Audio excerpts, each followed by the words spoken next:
제가 6, 7년 전 그 이전만 하더라도요. 저작권, 초상권 이런 쪽을 많이 다뤘던 사람이에요, 사실은. 그래서 옛날 기사들, TV 인터뷰 이런 것들 검색해 보시면은 거의 저작권 쪽으로 제가 많이 다뤘었어요. 근데 한 5년 전 그때부터는 그런 기자들 인터뷰 연락이 일체 딱 중단이 되더라고요. 이유는 다 아시겠죠. 그만큼 우리나라 언론이 이렇게 생각하는 거예요. 그 전에는 기자들이 이거 이 사건에 대해서 저작권 인터뷰 해주세요, 초상권 인터뷰 해주세요 연락을 많이 하다가 요즘은 아예 이제 싹 끊어지고 오히려 지금은 제가 이제 기자들 연락을 피합니다. 쓸데없는 거 물어보니까. 그래서 오늘은 법적 문제 없이 기사 쓰기. 여러분이 기사를 쓸 때 사실 제일 중요한 거는 법적인 문제예요. 자, 다음 페이지 한번 보실까요?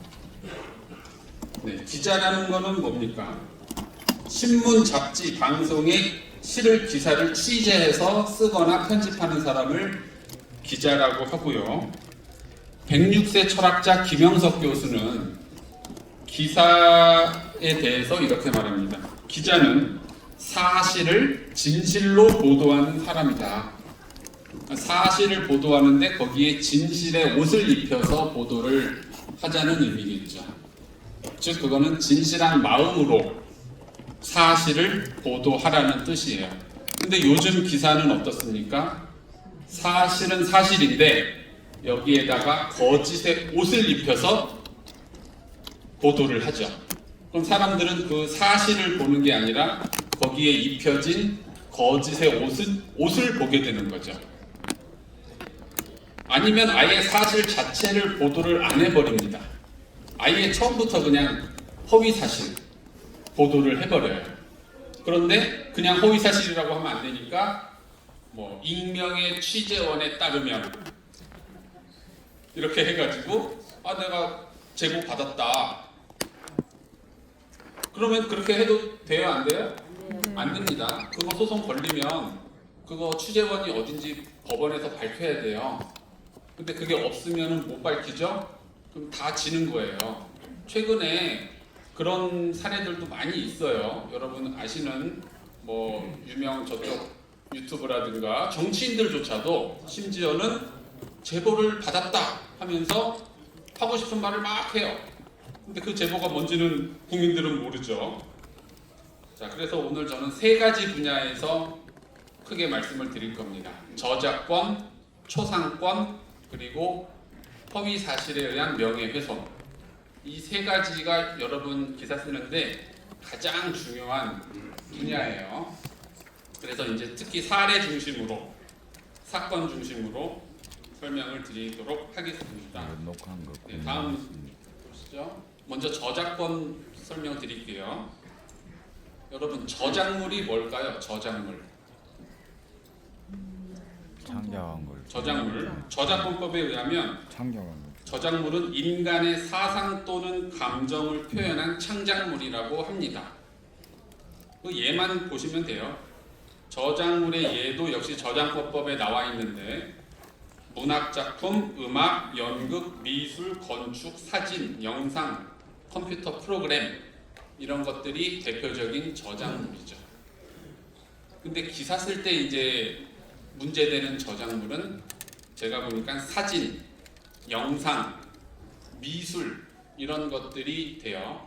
여러분 기사 쓸 때 여러분이 직접 물론 찍어서 보도를 해야 되고 그렇게 하지만 남이 촬영한 거 막 갖다가 써도 될까요? 안 될까요? 아니 될 출처만 밝히면 다 된다. 아니 허락을 받아야 이게 이제 되는 경우도 있고 안 되는 경우도 있어요. 그 경계가 애매한데 그거를 제가 오늘 명확히 말씀을 드리겠습니다. 원칙적으로는 남의 저작물을 자기가 갖다가 복제하거나 사용하거나 하면 그거는 처벌 대상도 되고 민사상 손해배상 청구 대상도 돼요. 일반적으로. 예를 들어 음악을 남의 노래 표절해 가지고 그렇게 하면은 처벌되잖아요. 그런데 저작권법에 우리 기자님들을 위한 특별 규정을 두고 있습니다. 저작권법 26조인데요. 저기 중간에 보시면 방송, 신문, 그 밖의 방법에 의하여 시사 보도를 하는 경우에 그 과정에서 보이거나 들리는 저작물은 보도를 위한 정당한 범위 안에서는 사용할 수 있다. 이렇게 되어 있습니다. 정당한 범위 안에서. 예를 들어서 요즘은 뭐 정치인들 발언 유튜브에서 다 나오잖아요. 누가 아니면 SNS, 페이스북에 누가 글을 썼다. 어떤 정치인이 그러면 누가 이런 말 했다더라 하면서 그 사람의 페이스북 글을 갖다가 기사에다 쓰고 아니면 유튜브 영상을 그대로 그 중에 10초, 20초 이렇게 따가지고 뉴스에 다 올리는 거 아시죠? 그래서 보면은 누가 유튜브에서 막 얘기하고 있고 기사에서 그런 게 다 허용이 되는 거예요. 정당한 범위 안에서는. 네. 그래서 그 저작권 문제에 있어서는 이 저작권법에서 여러분 기사 쓴에 있어서 거의 대부분의 저작물을 다 쓸 수 있도록 허용을 해주고 있어요. 그러니까 여러분이 기본적으로는 저작권으로부터 자유롭다 이렇게 생각하시면 되고 다만 제가 볼 때 두 가지 정도는 조심하셔야 돼요. 첫 번째, 정당한 범위를 벗어나는 경우. 예를 들어서 누가 소설을 썼는데 그 소설을 소개해 준다면서 소설 전체를 다 기사에다가 쓰면은 되겠어요? 안 되죠. 그건 정당한 범위를 벗어나죠. 그럼 기사 보지 누가 소설책 사다 보겠습니까?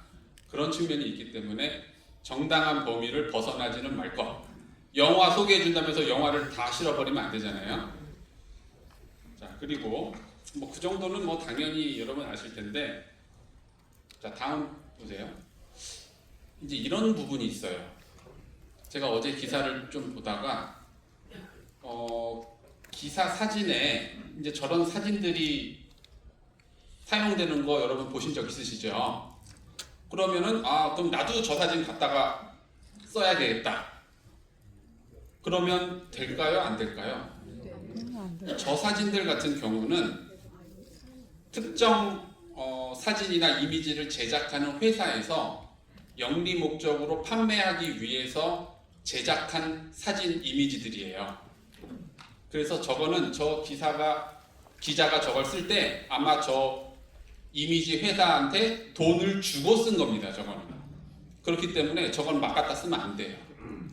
그래서 사진이나 이미지 쓸 때 이 이미지가 영리 목적으로 저런 식으로 저거 딱 봐도 돈 받고 팔기 위해서 만든 것처럼 보이죠? 그냥 일반적으로 우리가 아무나 찍은 그런 사진이 아니잖아요. 그런 거는 쓸 때 주의를 하셔야 된다. 그래서 보면은 밑에 보면은 그 이미지 출처가 나와 있어요. 이미지 회사 이름 이렇게 나와 있는 것들은 쓰면은 안 된다라고 생각을 하셔야 되고, 뭐 일반적으로 공개되어 있는 유명인의 SNS라든가 유튜브라든가 뭐 방송 화면 이런 거는 짧게 갖다 써도 됩니다. 그런 저작권법이 허용을 하고 있어요. 자, 그 다음 보시죠.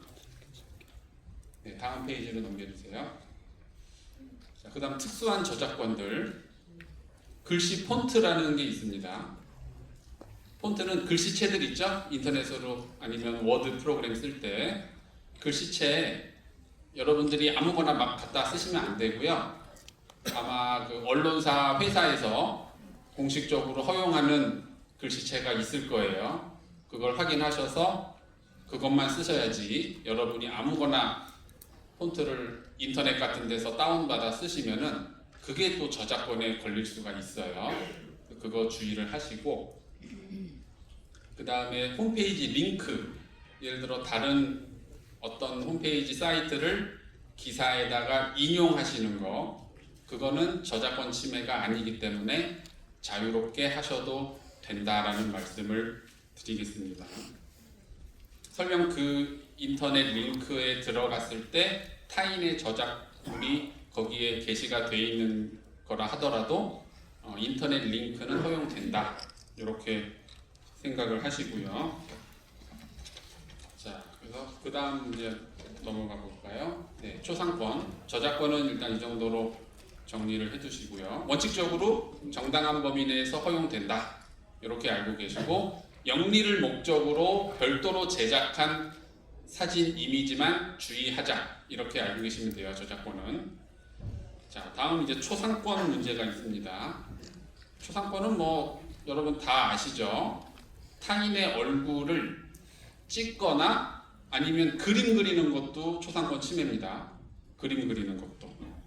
그래서 대법원은 사람은 누구나 자신의 얼굴, 기타, 특정인을 식별할 수 있는 신체적 특징에 대해서 함부로 촬영 또는 그림 묘사되거나 공표되지 아니하며 영리적으로 이용당하지 않을 권리를 갖는다라고 해서 이걸 초상권이라고 얘기를 하고 있어요.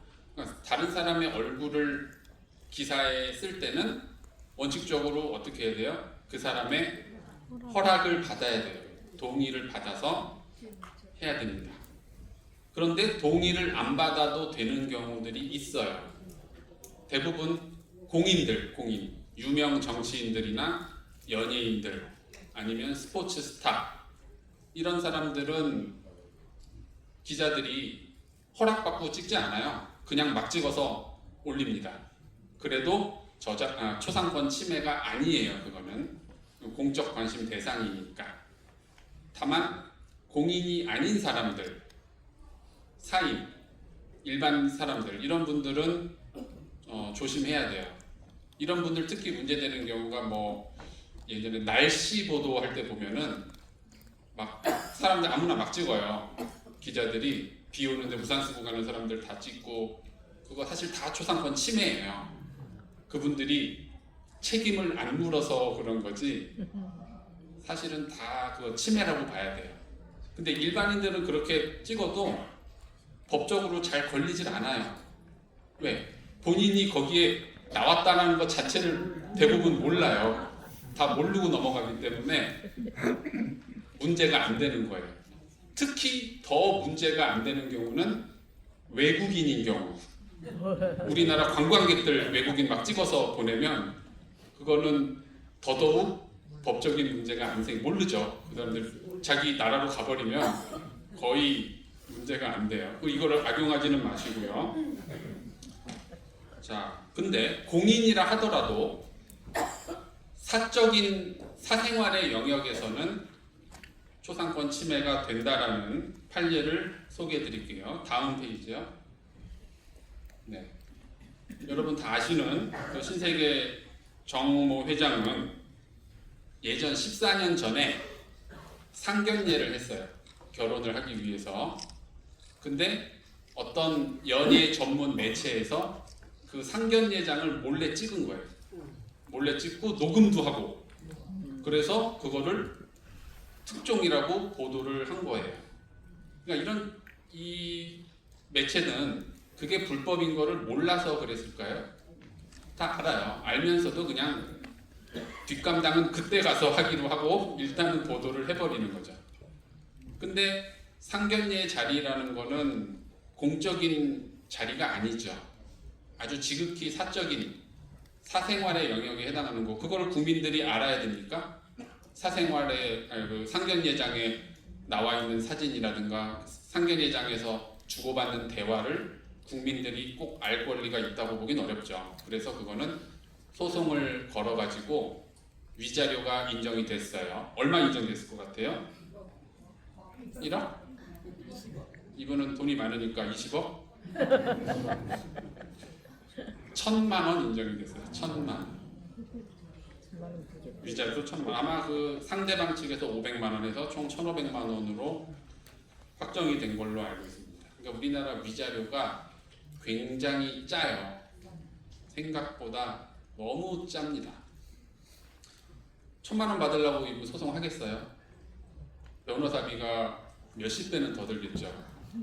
네. 그러니까는 이렇게 유명한 사람도 위자료가 1,000만 원 인정되니 일반인들이 뭐 모욕이나 명예훼손 당했다, 초상권 침해 당했다 하면 얼마 인정 안 돼. 1,000만 원 아래로 몇백만 원밖에 인정이 안 돼요. 그거 다음 페이지 볼까요? 네. 치과 홍보에 내 얼굴 무단 썼다. 보통 예전에 이제 치과나 아니면 성형외과, 피부과 이런 데서는 홍보가 제일 중요하거든요. 그거 홍보할 때 막 어떤 경우는 연예인들 사진 막 갖다 쓰고 아니면 SNS에 뭐 이쁜 일반인들 사진 막 쓰거나 이런 경우들 아니면 자기가 치료했던 환자들 얼굴 막 쓰는 경우가 있는데 당연히 그것 초상권 침해에 해당되고 800만 원 배상이 인정이 됐어요. 이것도 뭐 높은 금액이라고 보긴 어렵죠. 이거 완전히 상업적 목적, 영리 목적으로 썼으니까. 자, 그다음 빨리 해보시죠. 네. 요 소송은 이제 제가 한 소송이에요. 제가 이제 보령 머드 축제라고 있어요. 가보신 분? 보령 머드 축제. 많이 가보셨네요. 거기는 저는 안 가봤는데 매년 여름에 그 보령에서 이렇게 진흙탕에서 막 뒹굴고 노는 그런 축제예요. 그런데 그 포스터를 만듭니다. 보령시하고 조직위원회가. 근데 포스터에 항상 그 초상권 거기에 노는 축제를 즐기는 사람들의 사진을 막 찍어가지고 포스터에다가 다 그냥 갖다 붙여놨었어요. 옛날에는. 그거 전부 동의 받았겠어요? 거기 노는 사람들한테? 안 받고 그냥 막 쓴 거예요. 당연히 초상권 침해죠. 근데 거기에 놀던 분 한 분이 지하철 탔는데 지하철에 보령 포스터에서 내 얼굴이 거기 있는 걸 알게 됐어요. 본인이 작년에 갔다가 자기가 놀던 장면이 찍혔다. 그래서 저한테 소송을 의뢰를 했고 저기 12년 전에 제가 했던 소송이에요. 12년 전에. 보령시를 상대로 포스터 제작한 거에 대한 책임을 물었고 이 포스터가 각종 언론에 다 보도가 됐단 말이에요.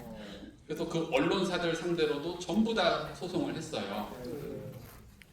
그런데 1심에서 제가 다 졌어요. 다 졌어.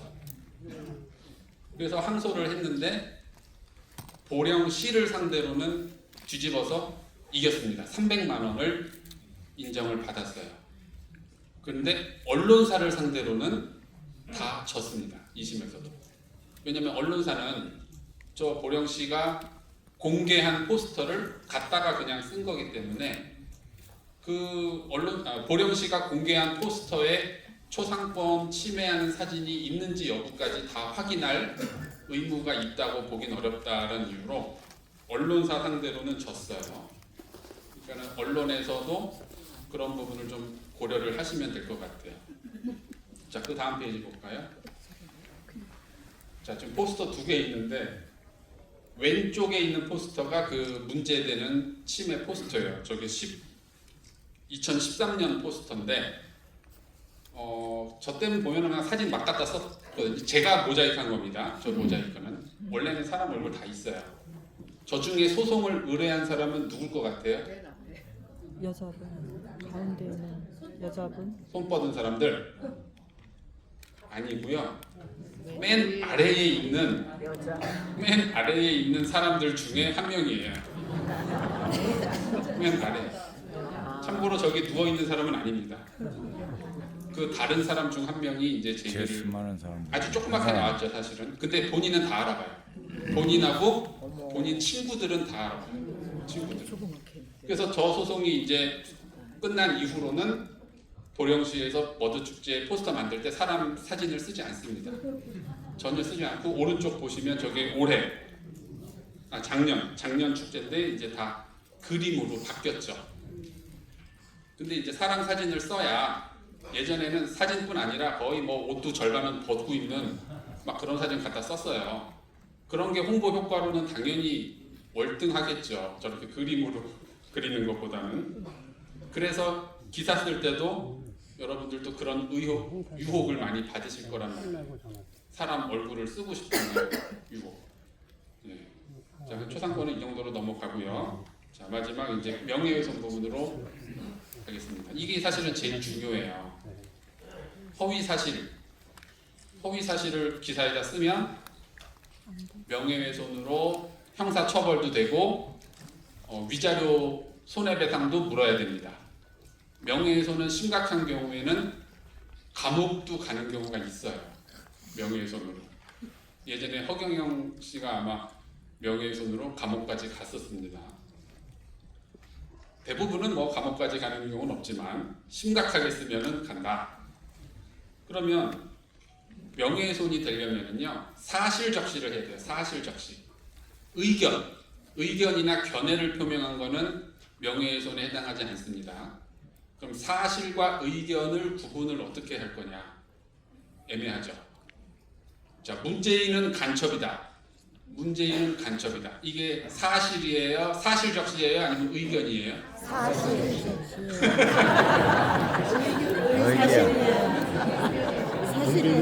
문재인은 공산주의자다. 사실이에요. 사실.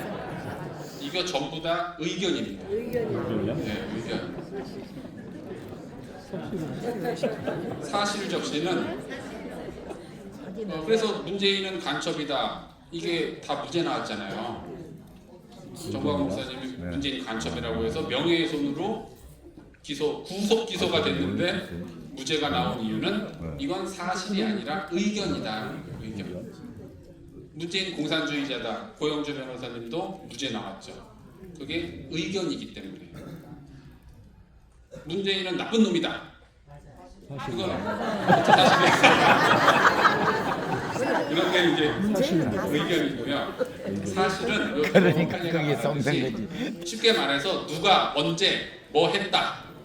이게 이제 사실이에요. 누가 언제 어디서 무슨 그렇게 짓을 했다. 자기 생각을 이게 갖다 사실이고 얘기하니까. 다른 거는 이제 간단한 의견이다 이거죠. 자, 그 다음 그렇게 페이지. 해서 안 된다는 그러니까 이게 사실과 의견을 구분하기가 정말 힘든 거예요. 아까 문재인은 간첩이다 하니까 다 사실이라고 하잖아요. 우리가 볼 때는 이거는 의견이니까. 그러니까 그렇게. 그러니까 그거 잘 구분하셔야 됩니다. 사실적시는 누가 언제 어디서 뭘 했다. 이거를 딱 외우고 계셔야 돼요. 그게 사실이고 나머지는 의견이다. 유시민이 한동훈한테 3천만 원 배상 확정됐다. 그때 이제 허위사실 유포했잖아요. 계좌를 털었다. 노무현 재단에 계좌를 조회했다. 이거는 사실이에요? 의견이에요? 사실이죠.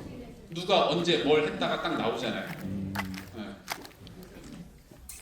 그런 경우에는 명예훼손으로 이렇게 책임을 묻게 된다는 거고요. 그 다음 보실까요? 넘겨주세요.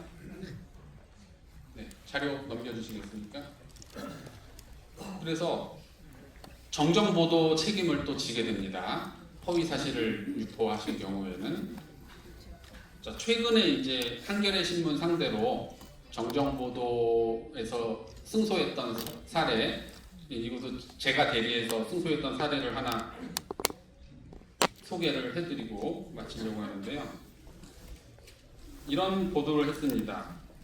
한겨레가 전광훈 교회 또 다른 전도사 체포, 법원에 빨갱이 잡으러 침투했다 하면서 이제 왼쪽 거 보시면은 그런데 갑자기 이게 이제 서부지법 사태를 엮으려고 하면서 이것과 전혀 무관한 2023년도 서울 남부지법 위자료 소송에서 두 사람이 사랑제일교회의 전도사라고 판단했다. 전광훈 목사는 위 판결에서 해당 사건의 행위에 공모 방조자로 적시됐다. 이렇게 보도를 했어요. 근데 1심에서는 저 사건에서 전광훈 목사님이 졌거든요. 근데 2심에서 뒤집어서 이겼어요. 그래서 대법원 가서 확정돼서 결국에는 이겼단 말이에요. 그러면 최종적으로 이긴 거잖아요. 1심에서 졌다가 뒤집었으니까. 근데 한겨레는 1심에서 졌다. 이것만 쓴 거예요. 졌다. 그러면 1심에서 졌다가 사실이에요? 거짓이에요? 1심에서 졌다는 사실인데 저렇게 쓰면은 저걸 보는 사람은 아 졌구나 이렇게 생각하기 때문에 이걸 완전히 허위 왜곡 보도가 되는 거죠. 거의 조작 수준의 보도가 되는 거고 이게 바로 사실에다가 거짓의 옷을 입혀가지고 보도하는 거죠. 저런 식으로 한다니까요. 요즘 기자들이 저 기자가 2심에서 뒤집어졌다는 거를 알까요? 모를까요? 알겠죠. 저는 알았다고 봐요. 왜냐면 대법원 사이트 검색하면 다 나오거든요. 2심 해가지고 취소 막 이렇게 나오거든요. 그래서 정정보도 청구를 해서 바로 언론중재위원회가 여기 있습니다. 이 건물에 10몇 층의 아래에 있는데 거기서 정정보도를 이끌어냈죠. 근데 반론보도 말고 정정보도는 사실 언론사 입장에서는 굉장히 좀 수치스러운 일이에요. 왜냐하면 자기가 거짓 보도했다라는 것을 인정하는 거거든요. 그리고 지금 원중위의 그 조정위원들 저는 참 갈 때마다 여러 번 가거든요. 저는 원중위에 굉장히 편향돼 있어요. 왜냐하면 이 당시에 한겨레가 이 허위된 부분을 삭제했거든요. 허위 보도했다가 문제가 되니까 이제 지웠어요. 그러니까 저한테 그러는 거예요. 아니 지웠는데 왜 지금 문제 삼냐고. 그냥 취하하면 되지. 그래서 제가 거기서 한치도 물러서지 않았어요. 아니 거짓 보도에다가 취하해서 아니 삭제해가지고 다 그게 무마될 것 같으면은 정정 보도를 왜 하냐고. 정정 보도 의미가 없잖아요. 그러면 그래서 근데 거의 대부분이 다 그렇게 얘기를 해요. 원중이 자체가 굉장히 편향이 돼 있어요, 사실. 갈 때마다 힘들어요. 자, 다음이요. 이제 명예훼손도 이제 다 아시겠죠? 이거는 허위 사실 쓰면 안 되고 특히 어디서 제보 받았다라고 그냥 실제로 제보 안 받고도 제보 받았다라고 해서 쓰면 안 돼요. 그거 나중에 다 문제 됩니다. 문제 삼으면은. 자, 그 외에도 취재 현장에서 어때요?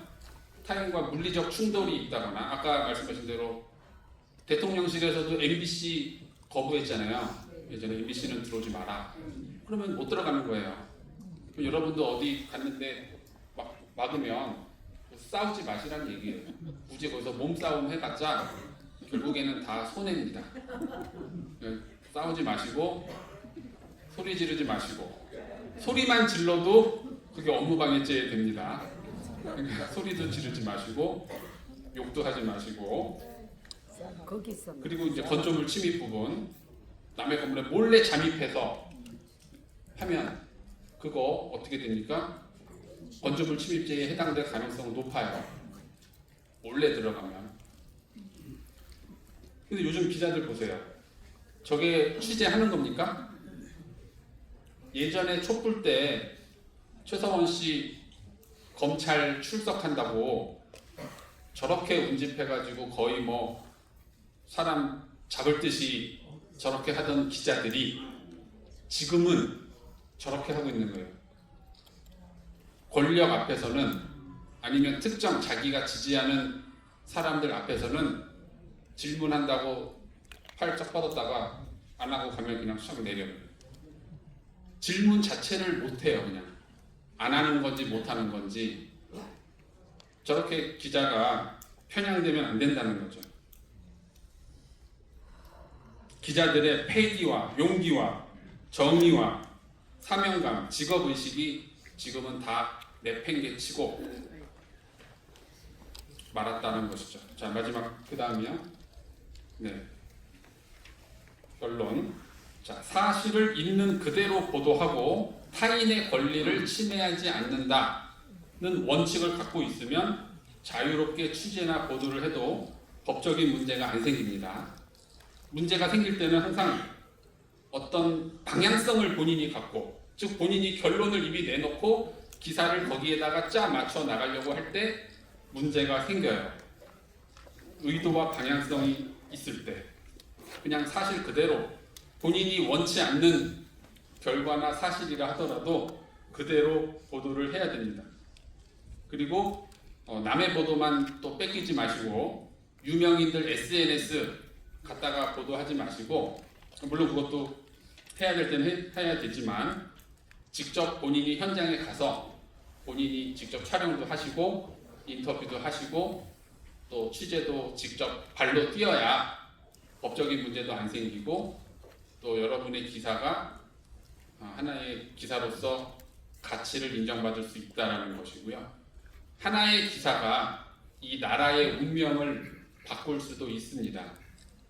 여러분의 기사 하나가 그만큼 중요한 의미를 갖고 있는 것이고요.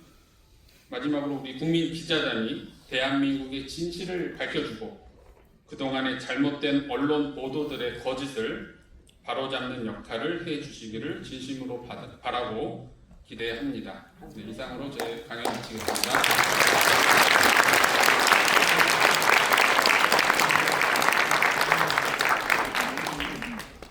예, 여러분들 다 이해하셨어요? 네. 네, 대단하십니다. 저기 다 이해를 이렇게 금방 하시는 게 참, 천재들